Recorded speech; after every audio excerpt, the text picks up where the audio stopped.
نحمدہ و نصلی علی رسولہ الکریم اما بعد فاعوذ باللہ من الشیطان الرجیم بسم اللہ الرحمن الرحیم۔ آج ہم اللہ کے فضل و کرم سے 27واں پارہ پڑھ رہے ہیں۔ اس کے شروع میں سورۃ الذاریات ہے، تو اس میں جو پارہ جہاں سے شروع ہو رہا ہے وہ ابراہیم علیہ السلام کے پاس فرشتے آئے۔ حقیقت کے اندر وہ لوط علیہ السلام کی قوم کو غرق کرنے کے لیے، ان کو تباہ و برباد کرنے کے لیے آئے تھے، تو پہلے ابراہیم علیہ السلام کے پاس آئے۔ تو ابراہیم علیہ السلام نے سمجھا کہ بہت معزز فرشتے ہیں، بہت معزز مہمان ہیں، تو لہٰذا انہوں نے گوشت کے ساتھ، بنے ہوئے گوشت کے ساتھ مہمان نوازی کی۔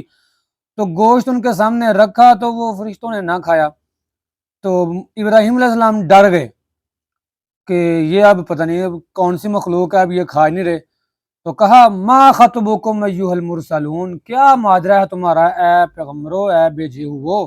اللہ کی طرف سے جو تم آئے ہو، تو کیا ماجرا ہے تمہارا؟ انہوں نے کہا قالوا انا ارسلنا الی قوم مجرمین، ہم مجرم قوم کی طرف بھیجے ہوئے ہیں، لنرسل علیہم حجارۃ من طین، ہم ان کی طرف پتھروں کی بارش برسائیں گے، ان کو ہم تباہ و برباد کریں گے۔ لوط علیہ السلام کی قوم کی طرف ہم آئے ہیں۔ تو ساتھ ہی پھر انہوں نے اسحاق علیہ السلام کی خوشخبری دی ابراہیم علیہ السلام کو۔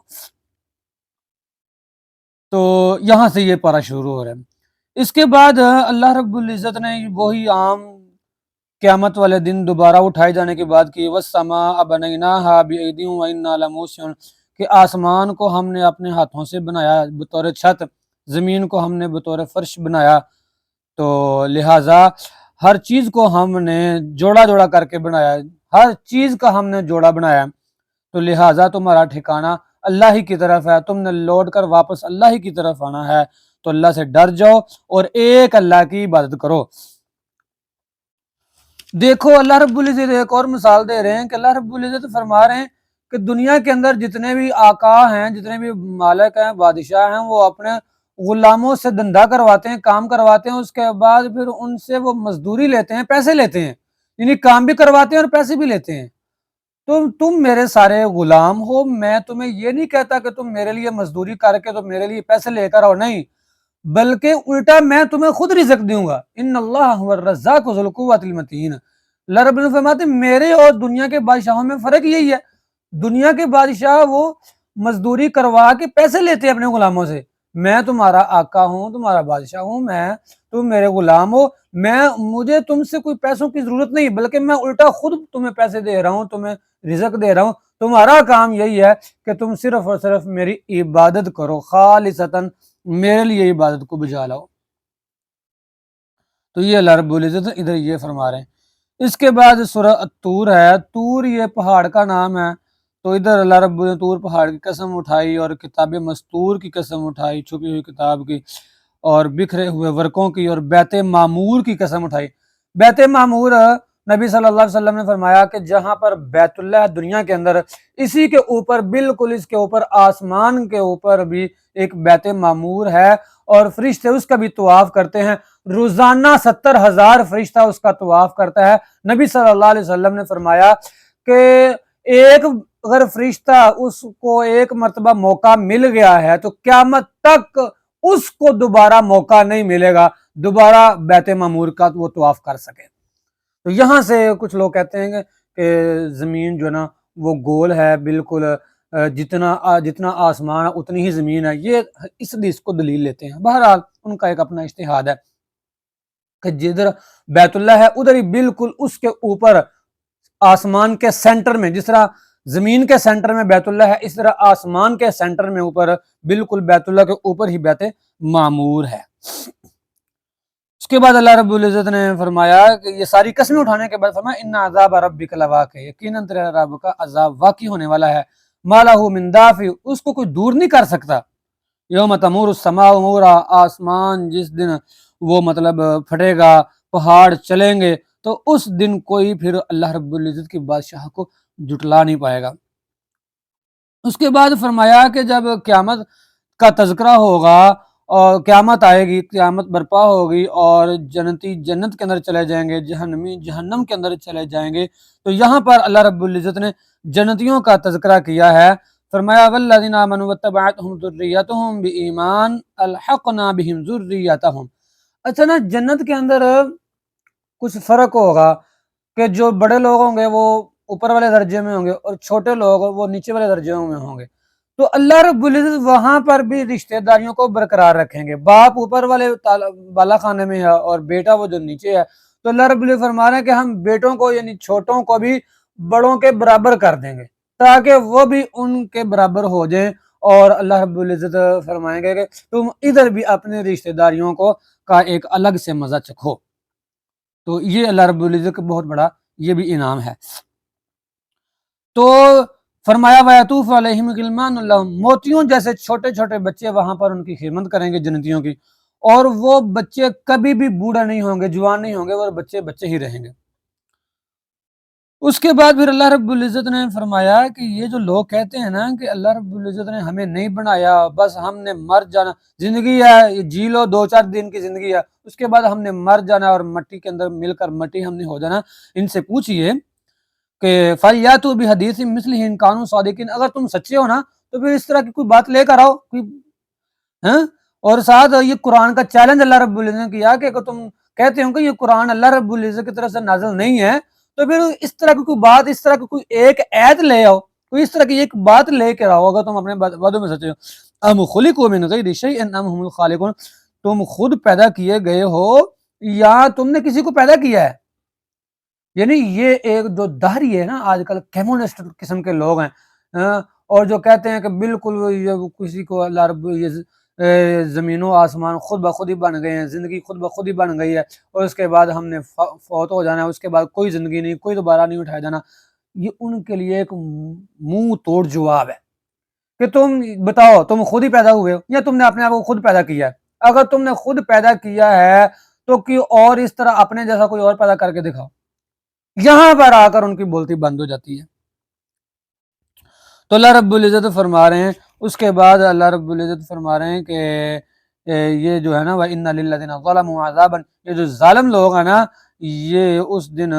اپنے عذاب کو چکھیں گے اور ان کو کوئی بچانے والا نہیں ہوگا، کوئی مددگار نہیں ہوگا۔ تو اللہ رب العزت نبی صلی اللہ علیہ وسلم کو کہہ رہے ہیں وَاصْبِرْ لِحُکْمِ رَبِّکَ، اپنے رب کے فیصلے پر صبر کرو، فَإِنَّكَ بِأَعْيُنِنَا، یقیناً آپ اے نبی صلی اللہ علیہ وسلم آپ ہماری آنکھوں کے سامنے ہیں، وَسَبِّحْ بِحَمْدِ رَبِّكَ حِينَ تَقُومُ، جب بھی آپ کھڑے ہوں تو اللہ رب العزت کی حمد کریں اور تسبیح کریں، اور رات کے وقت تسبیح کریں، وَإِدْبَارَ النُّجُومِ، اور ستاروں کے چھپنے کے وقت یعنی صبح، ستاروں کے چھپنے کے وقت مطلب صبح بھی آپ اللہ کی تسبیح بیان کرتے رہیں۔ اس کے بعد سورۃ نجم ہے، نجم ستارے کو بولتے ہیں۔ ادھر اللہ رب العزت نے ستاروں کی قسم اٹھا کر کہا کہ ما ضل صاحبکم وما غوا، تمہارا ساتھی گمراہ نہیں ہے، اور تمہارا ساتھی جو نبی صلی اللہ علیہ وسلم ہے وہ گمراہ نہیں ہوا، ما ینطق عن الہوا، وہ تو اپنی خواہش سے بات بھی نہیں کر سکتا، وہ تو اللہ کی وحی کے ذریعے سے بات کرتا ہے۔ نبی صلی اللہ علیہ وسلم نے ان کی 3 حیثیتیں ہیں۔ نبی صلی اللہ علیہ وسلم کی ایک حیثیت انسان ہونے کے واسطے سے، یعنی بطور بحیثیت انسان ہے نبی صلی اللہ علیہ وسلم، اور دوسری حیثیت بحیثیت امیر المومنین ہے نبی صلی اللہ علیہ وسلم، اور نبی صلی اللہ علیہ وسلم تیسرے درجے میں بحیثیت سید المرسلین امام الانبیاء خاتم النبیین ہیں۔ اور جو پہلی حیثیت ہے نا نبی صلی اللہ علیہ وسلم کی بطور انسان، اس میں اللہ کی وحی کا انتظار نہیں کرتے۔ مثال کے طور پر کھانا کھانے کو دل کر رہا ہے تو وحی کا انتظار کریں نہیں، پسینہ آ رہا ہے قمیض اتار دیں تو اب قمیض اتارنی ہے کہ نہیں اتارنی، وحی کا انتظار کریں نہیں، پسینہ آ رہا ہے قمیض اتار سکتے ہیں۔ اور اگر اسی طرح مثال کے طور پر واش روم آیا تو کیا وحی کا انتظار کریں گے کہ اب میں واش روم جاؤں یا نہ جاؤں؟ نہیں، اس میں وحی کا بطور انسانیت میں نبی صلی اللہ علیہ وسلم وحی کا انتظار نہیں کرتے تھے۔ اور دوسری جو حیثیت ہے بطور امیر المومنین، تو اس میں بھی وحی کا انتظار نہیں ہے، اس میں اپنے صحابہ کرام سے مشورہ ہے، اس میں الگ طور پر اللہ رب العزت نے فرمایا وَشَاوِرْهُمْ فِي الْأَمْرِ،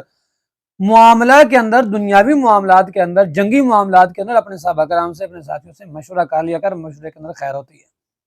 یعنی اس میں بھی آپ وحی کا انتظار نہیں کرتے۔ باقی جو خاتم النبیین ہیں، سید المرسلین ہیں، رسول ہونے کے ذریعے سے جو آپ نے لوگوں کو دین و دنیا سمجھانی ہے، اس کی حیثیت سے نبی صلی اللہ علیہ وسلم اپنی خواہش سے نہیں بات کرتے، بلکہ وہی کا انتظار کرتے ہیں۔ تو یہ بات نبی اللہ رب العزت نے یہاں پر بیان کیا کہ وہ نبی اپنی خواہش سے بات نہیں کرتا۔ اس کے بعد معراج کا واقعہ ہے کہ اللہ رب العزت نے نبی صلی اللہ علیہ وسلم کو راتوں رات معراج کروائی، اور وہاں پر سدرۃ المنتہا کے پاس ساتوں آسمانوں کے اوپر نبی صلی اللہ علیہ وسلم نے جبرائیل امین کو اپنی اصل شکل میں دیکھا۔ نبی صلی اللہ علیہ وسلم فرمایا کہ میں نے جبرائیل امین کو 2 مرتبہ اپنی اصل شکل میں دیکھا ہے۔ ایک جب دوسری مرتبہ مجھ پر وحی آئی تھی یا ایھا المدثر والی، تو اس وقت میں نے جبرائیل امین کو اس کی اصل شکل میں دیکھا، اور ایک معراج کے موقع پر جبرائیل امین کو میں نے اس کی اپنی اصل شکل میں دیکھا کہ اس کے 600 پر تھے، آسمانوں کے اوپر وہی نظر آتا تھا، اس کے علاوہ کوئی اور چیز نظر نہیں آتی تھی۔ اس کے بعد پھر ادھر کچھ لوگ کہتے ہیں کہ اللہ کے نبی صلی اللہ علیہ وسلم نے اللہ رب العزت کو دیکھا ہے، یہ بہت برا عقیدہ ہے۔ حضرت ام المومنین عائشہ صدیقہ طاہرہ مطہرہ رضی اللہ تعالی عنہا فرماتی ہیں کہ جس بندے نے یہ بات کی کہ اللہ کے نبی صلی اللہ علیہ وسلم نے اللہ رب العزت کو اپنی آنکھوں سے دیکھا ہے، اس نے بہت بڑا بہتان باندھا ہے، اس نے بہت بڑا جھوٹ بولا ہے۔ تو اس کے بعد سورۃ نجم کے آخر میں اللہ رب العزت اپنے کمالات کا اظہار فرما رہے ہیں، اپنے کمالات بیان فرما رہے ہیں، اپنے اوصاف بیان فرما رہے ہیں کہ وَأَنَّهُ هُوَ أَضْحَكَ وَأَبْكَىٰ، کہ وہ اللہ ہی ہے جو ہنساتا ہے، رلاتا ہے، وہی زندہ کرتا ہے، وہی مارتا ہے، اور اسی نے جوڑے جوڑے بنائے ہیں، مردوں کے بھی اور عورتوں کے بھی، اور ان سب کو اس نے نطفے سے، پانی سے پیدا کیا ہے، اور اسی کی طرف ہم نے لوٹ کر جانا ہے، اور وہی شعراء کا رب ہے، اور اسی نے پہلی قوم عاد کو ہلاک کیا، اور سمود کو بھی، اور نوح کی قوم کو بھی، اور وہی ہے کہ ساری فَبِأَيِّ آلَاءِ رَبِّكَ تَتَمَارَىٰ۔ تو یہ یہاں پر یہ صورت ختم ہوتی ہے۔ اس کے بعد ہے صورت قمر۔ قمر چاند کو بولتے ہیں۔ تو مشرکین مکہ نے نبی صلی اللہ علیہ وسلم سے یہ بات کی کہ اگر آپ سچے ہیں، اپنی رسالت میں سچے ہیں، تو چاند کو توڑ کر دکھائیے۔ نبی صلی اللہ علیہ وسلم نے اللہ کے حکم سے ایسی انگلی کا اشارہ کیا، چاند 2 ٹکڑے ہو گیا۔ نبی صلی اللہ علیہ وسلم نے فرمایا یہ بھی قیامت کی نشانی ہے، قیامت کی نشانیوں میں سے ایک ہے چاند کا 2 ٹکڑے ہو جانا، تو یہ ایک قیامت کی نشانی آج مکمل ہو گئی ہے، یعنی نبی صلی اللہ علیہ وسلم کے دور میں قیامت کی نشانی ایک مکمل ہو گئی تھی۔ تو کہا اقتربت الساعۃ وانشق القمر، قیامت قریب آ گئی، چاند پھٹ گیا، چاند 2 ٹکڑے ہو گیا۔ جب نبی صلی اللہ علیہ وسلم نے ایسے انگلی کا اشارہ کیا، چاند 2 ٹکڑے ہو کر پھر اپنی اصل حالت میں بالکل صحیح سلامت واپس چلا گیا تھا۔ تو ادھر اللہ رب العزت ہمارے میں ان یروا آیۃ یورضوا ویقولوا سحر مستمر، اے اللہ کے نبی صلی اللہ علیہ وسلم پریشان نہ ہو، اگر ان کو جتنی مرضی ان کی بات بات پہ ہم ان کی ہر بات پوری کر دیں، ہر ان کا چیلنج پورا کر دیں، جتنی مرضی نشانیاں دیکھ لے، تو انہوں نے ماننا نہیں ہے۔ اب ان چاند کے 2 ٹکڑے ہونے سے یہ نہیں مانے، کہتے ہیں جادو ہے، یہ جادوگر ہے، تو جون سی بھی ہم نشانی دکھائیں گے تو انہوں نے ہر نشانی کو کہنا ہے سحر مستمر، یہ تو جادو ہے۔ کذبوا واتبعوا اهواءهم، انہوں نے جھٹلا دیا ہے اور انہوں نے اپنی خواہش کی پیروی کی ہے۔ تو اس کے بعد پھر اس صورت میں نا اختصار کے ساتھ تقریباً ساری قوموں کا تذکرہ ہوا ہے، قوم عاد کا، قوم سمود کا، فرعون کا، اور اسی طرح سے لوط علیہ السلام کی قوم کا، فرعون کی قوم، موسیٰ علیہ السلام کی قوم کا، یعنی سب کا اختصار کے ساتھ تذکرہ ہوا ہے، وہ ہم پیچھے تفصیل کے ساتھ پچھلے باروں میں پڑھ چکے ہیں۔ اس کے بعد سورۃ الرحمن ہے۔ اس سورت کے اندر اللہ رب العزت زیادہ تر اپنی نعمتوں کا تذکرہ کرتے ہیں، اپنے اوصاف کا تذکرہ کرتے ہیں، اور زیادہ تر جنتوں کا تذکرہ ہے اس کے اندر۔ فرمایا الرحمن، رحمان وہ ہے جس نے قرآن سکھایا، اس نے انسان کو پیدا کیا، اس نے بیان سکھایا، اس نے سورج، چاند، ستارے، شجر، سب چیزیں اس نے پیدا کی، آسمان اس نے پیدا کیے، وزن، ترازو اس نے قائم کیا، ترازو بہت بڑی بات ہے، ترازو اس نے قائم کیا، پھل، پودے، زمین، سب چیزیں اس نے پیدا کی۔ تو فرمایا کہ فَبِأَيِّ آلَاءِ رَبِّكُمَا تُكَذِّبَانِ، تم اللہ رب العزت کون سی نعمتوں کو جھٹلاؤ گے؟ یہ ساری نعمتوں کا تذکرہ کرنے کے بعد فرمایا کُلُّ مَنْ عَلَيْهَا فان، سب چیزوں کو فنا ہونا ہے، سب چیزوں نے ختم ہونا ہے، سب چیزوں پر موت آنی ہے، ہاں وَيَبْقَىٰ وَجْهُ رَبِّكَ ذُو الْجَلَالِ وَالْإِكْرَامِ، اور باقی اللہ کا چہرہ رہے گا۔ یعنی اللہ کی ذات رہے گی، یہاں پر اللہ کا چہرہ بھی ثابت ہو رہا ہے، معلوم ہوا کہ اللہ کا چہرہ ہے۔ جو لوگ اللہ کے چہرے کا انکار کرتے ہیں ان کی ایک بہت بڑی یہ دلیل ہے ان کے خلاف کہ اللہ رب العزت کا چہرہ موجود ہے، کیسا ہے یہ اللہ بہتر جانتا ہے۔ تو ادھر فرما رہے ہیں کہ ہر چیز کو فنا ہونا ہے اور باقی جو ہے نا وہ اللہ رب العزت کا چہرہ رہے گا۔ اس کے بعد پھر اللہ رب العزت نے جہنمیوں کا تذکرہ کیا ہے کہ یعرف المجرمون بسیماہم فیؤخذ بالنواصی والاقدام، کہ مجرموں کو اس دن ان کی پیشانی کے بل پہچانا جائے گا اور یہ ان کو کہا جائے گا ہذہ جہنم التی یکذب بها المجرمون، یہ وہ جہنم ہے جس کو تم جھٹلایا کرتے تھے۔ یطوفون بینہا وبین حمیمنا، ان کو جہنم کے گرد گھمایا جائے گا اور ان کو گرم کھولتا ہوا پانی پیش کیا جائے گا اور کھولتی ہوئی جہنم ان کو پیش کی جائے گی۔ اس کے بعد جنتوں کا تذکرہ ہے، وَلِمَنْ خَافَ مَقَامَ رَبِّهِ جَنَّتَانِ، جو بندہ اپنے رب کے سامنے کھڑا ہونے سے ڈر گیا، یعنی جو وہ گناہ کرتا تھا، گناہ کرتے وقت اس کو یہ فکر لاحق ہو گئی کہ میں نے اپنے رب کے سامنے پیش ہونا ہے، اور رب نے مجھ سے پوچھ لیا کہ اے میرے بندے بتلا، تجھ کو میں نے زندگی عطا کی تھی، تجھ کو میں نے وہ فلاں نعمت عطا کی تھی، تو نے کیسے خرچ کی ہے، تو نے فلاں موقع پر کھڑے ہو کر، بیٹھ کر، سو کر، لیٹ کر تو نے یہ گناہ کیوں کیا، تو نے میرے سامنے کھڑا نہیں ہونا تھا، مجھے جواب نہیں دینا تھا تو نے۔ جب اللہ رب العزت یہ سوال کریں گے اور اللہ رب العزت کی اس سوال کو سوچ کر اور اللہ رب العزت کے سامنے کھڑا ہونے سے وہ سوچ کر ڈر گیا تو اللہ رب العزت فرماتا ہے جنتان، ایسے بندے کے لیے دو جنتیں ہیں۔ سبحان اللہ۔ پھر ان دو جنتوں کا اللہ رب نے تذکرہ کیا کہ ان دونوں کے درمیان نہریں بہہ رہی ہوں گی اور ہر قسم کا ان کے درمیان پھل ہوگا اور وہ بیڈوں پر تکیے لگائے ہوئے وہ بیٹھے ہوں گے، ٹیک لگائے ہوئے، اور ان کے اندر بیویاں ہوں گی، خوبصورت موٹی موٹی آنکھوں والی بیویاں ہوں گی، ان کو کسی انس و جن نے چھوا نہیں ہوگا۔ معلوم ہوا انسان جس طرح انسانوں کے اندر خواہشات ہیں بیویوں کی، اس طرح جنوں کے اندر بھی یہی خواہشات ہے۔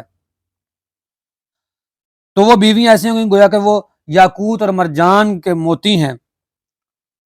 اس کے بعد اس سے کم تر دو جنتیں ہیں، لیکن وہ ان دو جنتوں کے اندر بھی اللہ رب العزت نے وہی سیم کیٹاگری والی چیزیں بیان کی ہیں، لیکن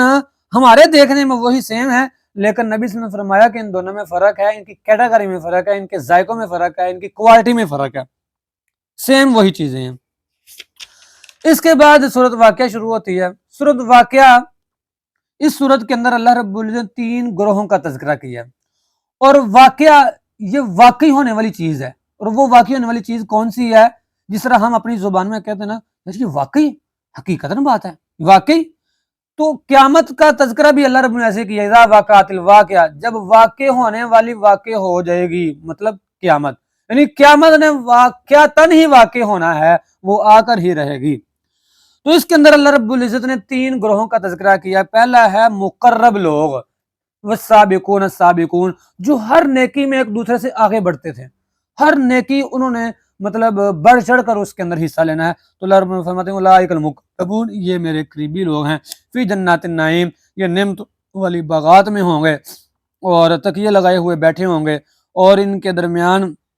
ان کی خدمت کرنے والے بچے ہوں گے، گویا کہ وہ، اور ان کو شراب پیش کی جائے گی، اور ایسی شراب پیش کی جائے گی کہ ان سے ان کے دماغ، ان کے سر چکرائیں گے نہیں، اور ہر قسم کے پھل پیش کیے جائیں گے، اور ہر تازہ گوشت ان کو سامنے پیش کیا جائے گا، اور اسی طرح حور عین، یعنی موٹی موٹی آنکھوں والی حوریں، اور ایسے جیسے موتیوں، چمکتے ہوئے موتی ہیں، ایسی وہ عورتیں پیش کی جائیں گی۔ لا یسمعون فیہا لغوا ولا تأثیما، وہ اس جنت کے اندر نہ لغو سنیں گے اور نہ ہی کوئی گناہ والی بات سنیں گے۔ اس کے بعد اصحاب الیمین کا تذکرہ ہے، یعنی جنت کے اندر جو دائیں سائڈ والے ہوں گے ان کا تذکرہ ہے۔ تو فرمایا وہ اصحاب الیمین، ان کو اللہ رب العزت بیر پیش کریں گے،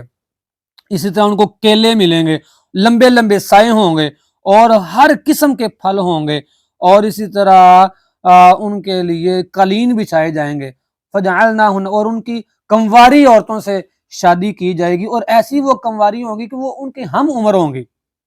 تو یہ اصحاب الیمین ہے۔ اچھا نا، یہ بات سوچنے کی ہے کہ دنیا کے اندر معلوم ہو رہا ہے کہ ایسے اصحاب الیمین کو پروٹوکول بنانا ہوا، یہ بیر پیش کرنا، یہ کیلے پیش کرنا، ہماری تو ادھر مطلب بیر کو اتنا خاص پھل نہیں سمجھا جاتا، لیکن نبی صلی اللہ علیہ وسلم نے فرمایا کہ تم سمجھتے ہو کہ یہ دنیا جیسے پھل ہیں، یہ دنیا جیسی نعمتیں ہیں؟ نہیں، ان کی نعمتوں میں اور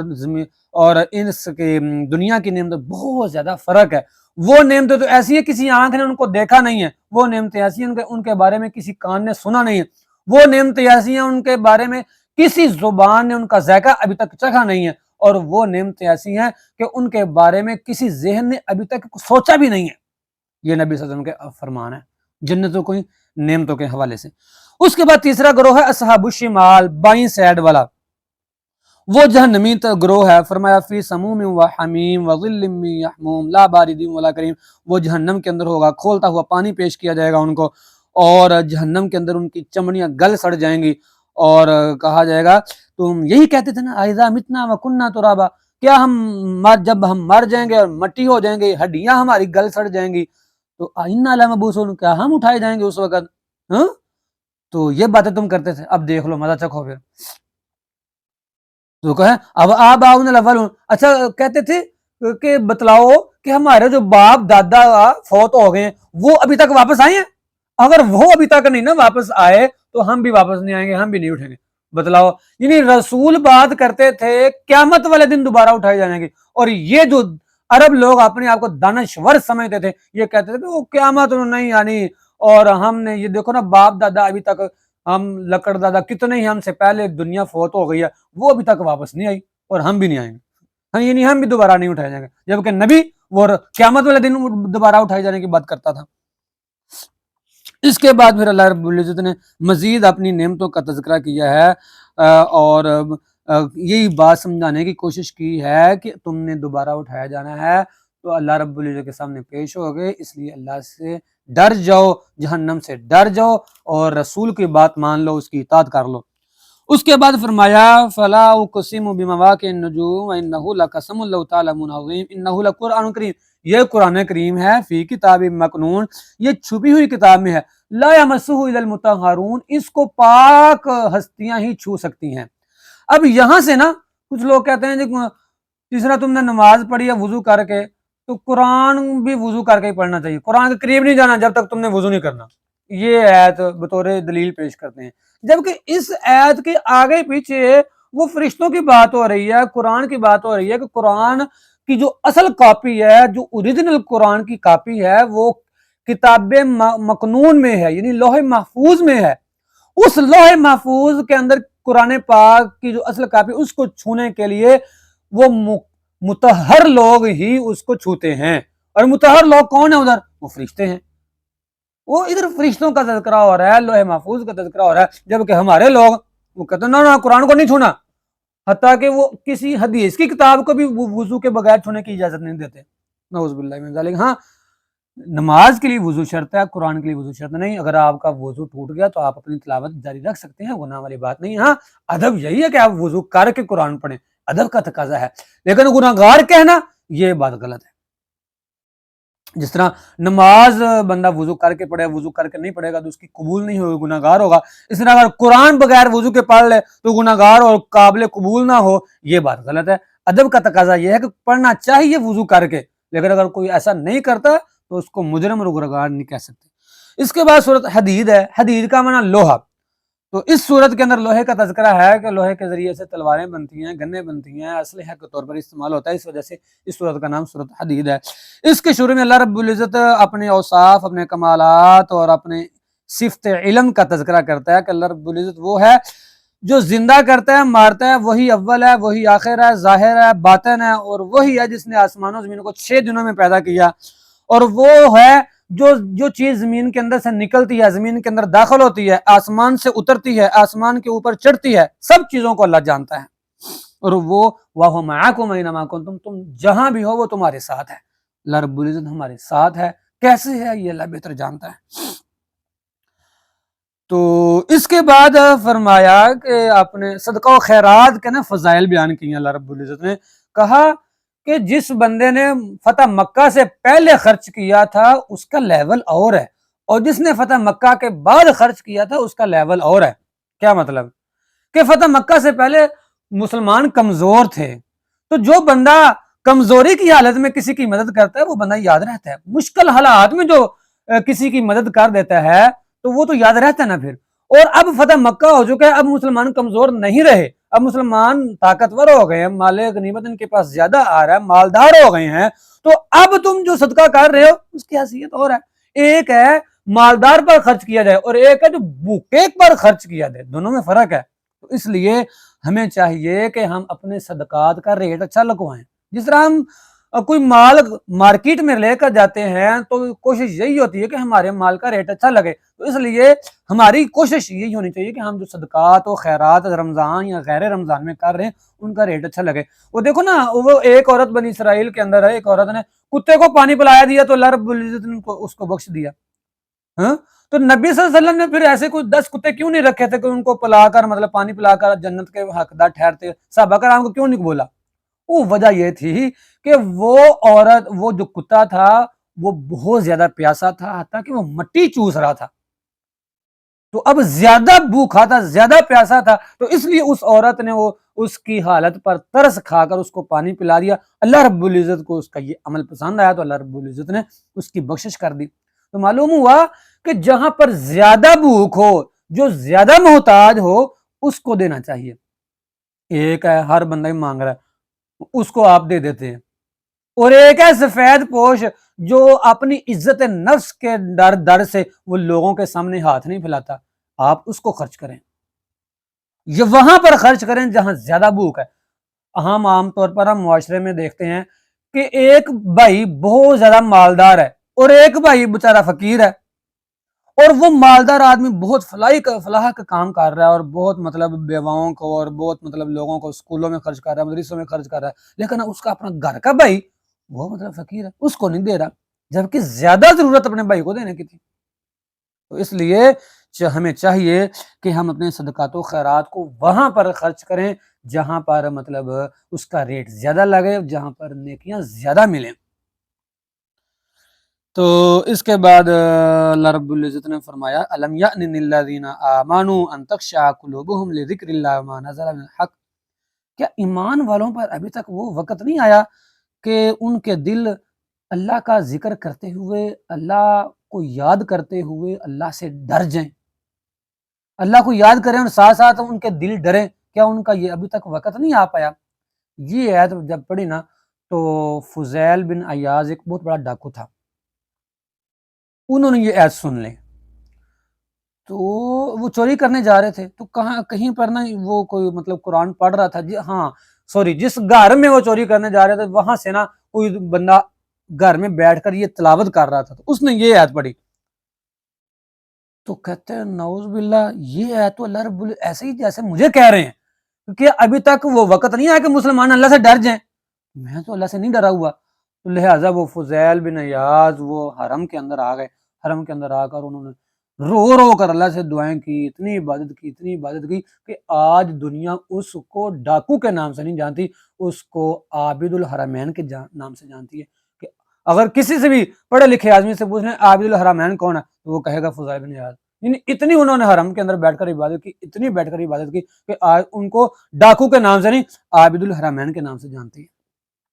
تو اس لیے ہمیں چاہیے. اچھا, یہ بات تب بنتی ہے کہ جب ہر بندہ, میں یہی سوچوں کہ یہ آیت میرے لیے نازل ہوئی ہے, یہ آیت مجھے جھنجھوڑ کا کہہ رہی ہے. جب ہم یہ کہیں گے نا کہ یہ تو کافروں کے لیے ہے, یہ مشرکوں کے لیے ہے, یا یہ فلاں قوم کے لیے ہے, یا یہ تو اس کے لیے آیت ہے, تو پھر ہماری اصلاح بالکل نہیں ہو سکتی. اس لیے تو ہمارا بیڑا غرق ہوا ہے کہ ہم رمضان غیر رمضان قرآن سنتے ہیں, درس و دروس سنتے ہیں, قرآن پڑھتے ہیں اور جمعے پڑھتے ہیں, لیکن ہماری طبیعت میں کوئی تبدیلی نہیں آتی, ہماری طبیعت ٹس سے مس نہیں ہوتی. وہ وجہ کیا ہے؟ وہ وجہ عقیدہ نظریہ پیچھے یہی ہے کہ یہ تو فلاں اس کے لیے. بھائی جب قرآن یا حدیث سن کر اس کو اپنے آپ پر فٹ نہیں کریں گے تو واللہ العظیم اصلاح ہونے والی نہیں ہے. اللہ ہماری اصلاح فرمائے. الیاذ باللہ. اس کے بعد فرمایا اعلموا انما الحیات الدنیا لعب و لہو و زینہ, لوگوں جان لو یہ دنیا کی زندگی کھیل ہے اور اسی طرح زینت ہے, وتفاخر اور فخر ہے آپس میں, وتکاثر فی الاموال والاولاد. جب بندہ بچہ ہوتا ہے تو اس وقت یہ کھیل تماشا ہوتی ہے, اور زینت کب ہوتی ہے؟ جب تھوڑا سا اوپر ہوتا ہے, لڑکپن ہوتا ہے, شادی کے قریب ہوتا ہے, تو اس وقت اپنے آپ کو بہت خوبصورت سا بناتا ہے, اور اس وقت اپنے آپ کو زینت کے طور پر پیش کرتے ہیں. اس وقت کی یہ زندگی لوگوں کے لیے زینت ہوتی ہے. اور فخر کب ہوتی ہے؟ فخر تب ہوتی ہے کہ جب وتفاخر بینکم، جب یہ تھوڑا سا اوپر ہوتا ہے تو مال کو جمع کرنے کی کوشش کرتا ہے، مال کی ہوس ہوتی ہے، اس وقت یہ فخر کرتا ہے. وَتَكَاثُرٌ فِي الْأَمْوَالِ وَالْأَوْلَادِ، اور جب بڑھاپے میں چلا جاتا ہے تو اس وقت پھر مال زیادہ جمع کرنا، وہ فخر کرتا ہے ایک دوسرے پر اور کہتا ہے کہ یہ میری اولاد جوان ہو گئی ہے اور میرے پاس مال بھی بہت زیادہ آ گیا ہے. تو اللہ رب العزت نے اس زندگی کی مثال ایک کھیتی کی مثال دی ہے. کہا کہ جیسے دیکھو کھیتی کسان وہ بیج بوتا ہے تو وہ کھیتی بڑی ہوتی ہے، تو آخر بیج بونے کے بعد ایستا ایستا ایستا ایستا کھیتی بڑی ہوتی ہے تو کسان دیکھ کر خوش ہوتا ہے. جب وہ کھیتی پک جاتی ہے تو پیلی ہو جاتی ہے، آخر کار اس کا وقت آنا ہی، وہ کٹ ہی جاتی ہے. تو ایسے ہی انسان ہے، جب چھوٹا ہوتا ہے پھر بڑا ہوتا ہے، بڑا ہوتا ہے، بڑا ہوتا ہے تو وہ خوش ہوتا رہتا ہے کہ میں بڑا ہو رہا ہوں، اور اس کے والدین بھی خوش ہو رہے تھے. آخر کار جس طرح وہ مطلب پک کر کٹ گئی تھی، اسی طرح اس انسان نے بوڑھا ہو کر مر جانا ہے اور مٹی ہو جانا ہے. یہ اللہ رب العزت ہمیں انسان کی زندگی کی ایک مثال دے رہا ہے. اس کے بعد پھر وہی حدید کا تذکرہ ہے کہ وَأَنزَلْنَا الْحَدِيدَ فِيهِ بَأْسٌ شَدِيدٌ وَمَنَافِعُ لِلنَّاسِ، کہ ہم نے حدید اتارا ہے اور اس کے اندر لوگوں کے یہ قوی زیادہ طاقتور ہوتا ہے اور اس کے اندر لوگوں کے لیے فائدے ہیں. تو اس لیے ہمیں چاہیے کہ ہم جو کچھ سنتے ہیں اس پر عمل کریں. اللہ رب العزت دعا ہے کہ اللہ رب العزت ہم سب کو سنی سنائی باتوں پر عمل کرنے کی توفیق عطا